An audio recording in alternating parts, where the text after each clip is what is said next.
Hello बच्चों, स्वागत है आपका मेरे यूट्यूब चैनल पे। आज हम डायरेक्टरेट ऑफ एजुकेशन की क्लास 7 की वर्कशीट 8 डिस्कस करेंगे, जिसका सब्जेक्ट है मैथमेटिक्स और डेट है इसकी 20 अक्टूबर 2020। यहाँ पर आप अपना नाम लिखिएगा, यहाँ पर आप अपने क्लास टीचर का नाम लिखिएगा।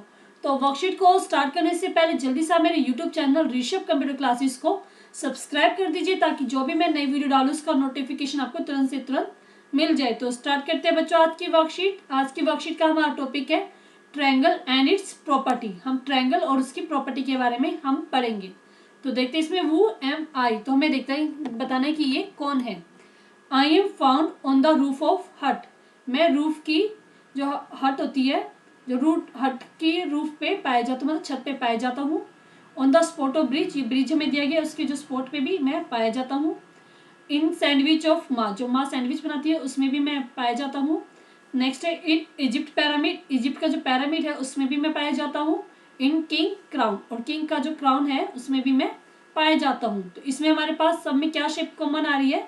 ट्रायंगल। तो ये क्या हमारे पास सभी में क्या चीज कॉमन है? ट्रायंगल। तो ये किसके बारे में बात हो रही है? हमारी ट्रायंगल के बारे में बात हो रही है। तो ये पूरी वर्कशीट हम ट्रायंगल के बारे में हम आगे देखते हैं। Mark 3 non-collinear points which do not lie on the same line A B C on the paper, join them, what is the figure obtained। तो इसमें हमें क्या करना है, हमें कोई तीन नॉन कोलिनियर लाइन लेनी है। नॉन कोलिनियर लाइन वो होती है जो एक ही लाइन पे नहीं पाई जाती। तो इसमें हमें इन तीनों को ज्वाइन किया, तीनों को ज्वाइन करने के बाद हमारे पास डायग्राम बन गया। इसको हमने नाम दिया ए बी सी।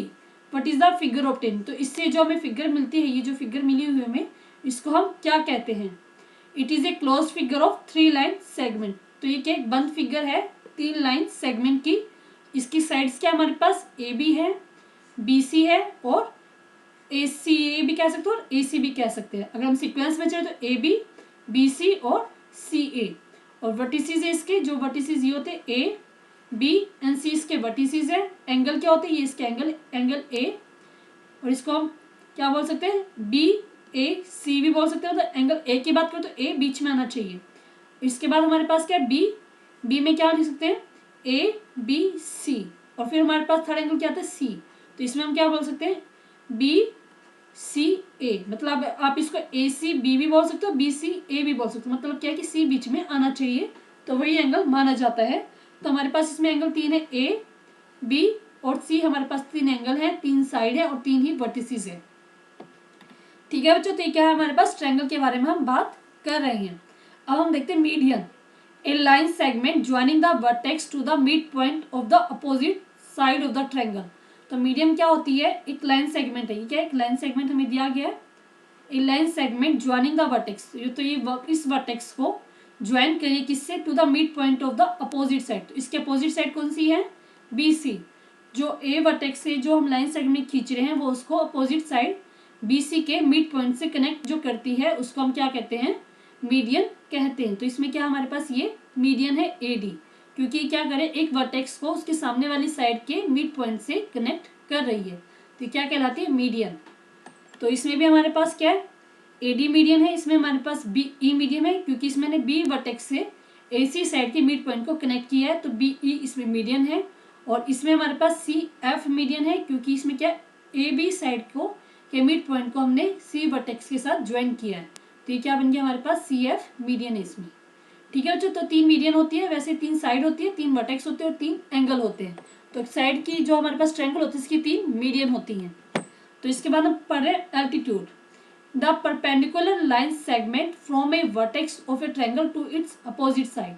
जब हमारे पास कोई ट्रायंगल दिया गया है, इस किसी वर्टेक्स से इसके अपोजिट साइड पर जब हम परपेंडिकुलर खींचते हैं तो वो क्या कहलाता है? उसका एल्टीट्यूड कहलाता है।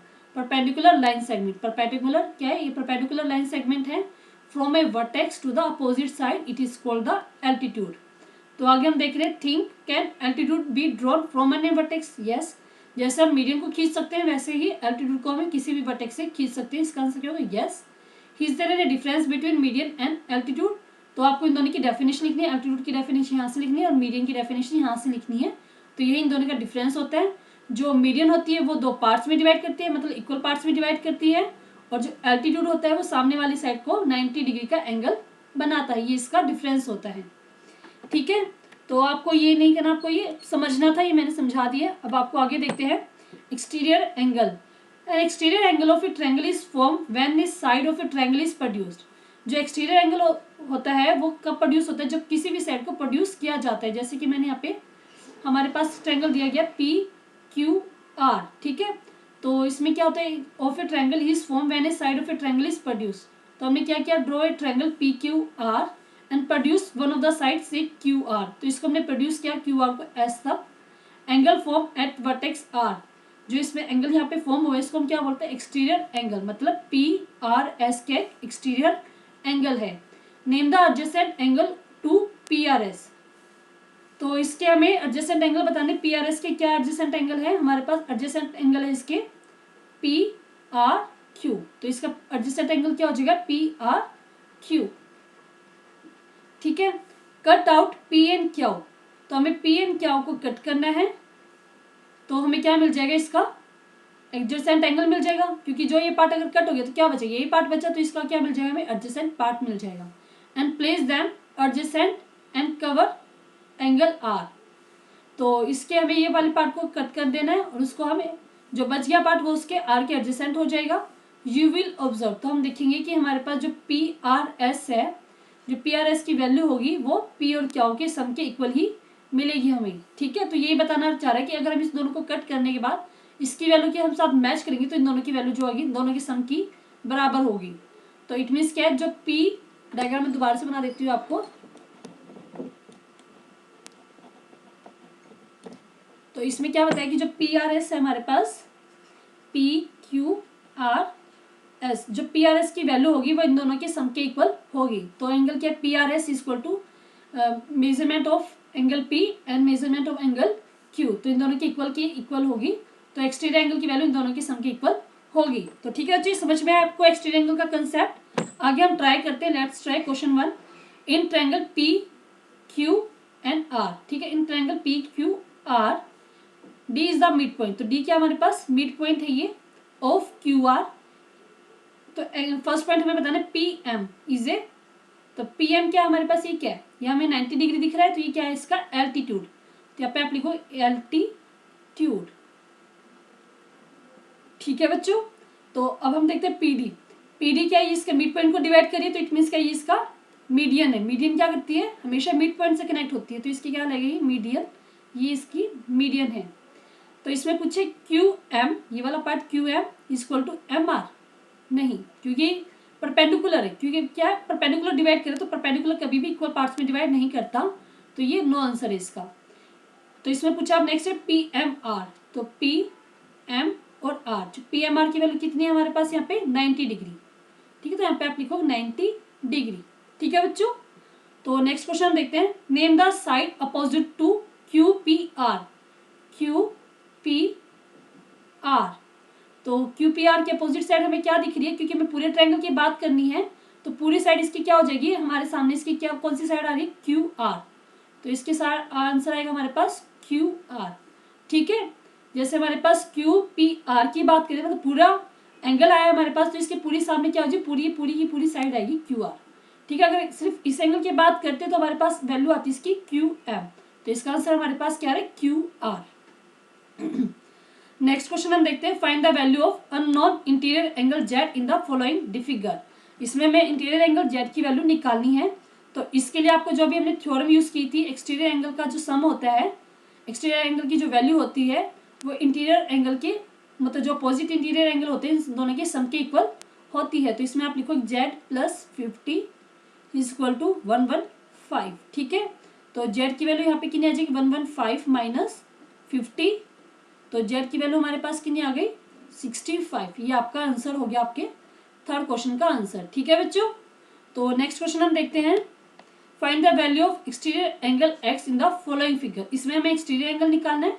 तो एक्सटीरियर एंगल की वही थ्योरम यूज होगी कि एक्सटीरियर एंगल की जो वैल्यू होती है वो दोनों अपोजिट एंगल के सम के इक्वल होती है। तो इसमें हमारे पास आंसर आएगा 50 प्लस 70 डिग्री लगा देना यहाँ पे इक्वल टू एक्स। तो 50 प्लस 70 हमारे पास कितना आ गया 120 एक्स। तो एक्स की वैल्यू यहाँ पे कितनी आ गई 120, आंसर हो गया इसका। नेक्स्ट क्वेश्चन है हमारे पास, write 5 triangular shape that you see in daily life. आपको ऐसी कोई 5 शेप लिखनी है जो आप अपनी डेली लाइफ में देखते हैं। तो इसके एग्जाम्पल हम दे रहे हैं, जैसे पिज्जा स्लाइस, जैसा पिज्जा खाते हैं वो किस फॉर्म में होता है, ट्रायंगुलर फॉर्म में होता है। पैरामिड जो हमें दिया गया था यहाँ पे, पैरामिड भी किस फॉर्म में होता है, यहाँ पे ये जो पैरामिड है ट्रायंगुलर फॉर्म में है हमारे पास। नेक्स्ट हमारे पास ट्रैफिक साइन, जो ट्रैफिक साइन बने होते हैं वो ट्रायंगुलर शेप में बने होते हैं कि आपको लेफ्ट जाना है या फिर आपको राइट जाना है, सभी क्या होते हैं ट्रैफिक साइन ट्रायंगुलर शेप में आप रोजाना देखते हो। किंग का क्राउन जो यहाँ पे दिया गया था, जो किंग का मुकुट होता है उसमें भी ट्रायंगुलर शेप ऐसे बनी होती है। नेक्स्ट है हमारे पास छत, मतलब जो झोपड़ी होती है, वो झोपड़ी की जो ये रूफ होती है ये भी क्या है ट्रायंगुलर शेप में होती है। नेक्स्ट में हमारे pass on spot of bridge, जो ब्रिज पे स्पॉट लगा होता है वो भी क्या होता है ट्रायंगुलर शेप में होता है। ये रहा हमारे पास ट्रायंगल दिखाई दिया है यहाँ पे। नेक्स्ट हमारे पास सैंडविच, सैंडविच जो मम्मी बनाती है वो भी क्या होता है ट्रायंगुलर शेप में होती है, हमारे पास इस वर्कशीट में दिया भी हुआ था। तो यहाँ पे मैंने 7 डिस्कस किए, इनमें से आप कोई भी 5 एग्जाम्पल अपनी वर्कशीट को कंप्लीट करने के लिए लिख सकते हैं।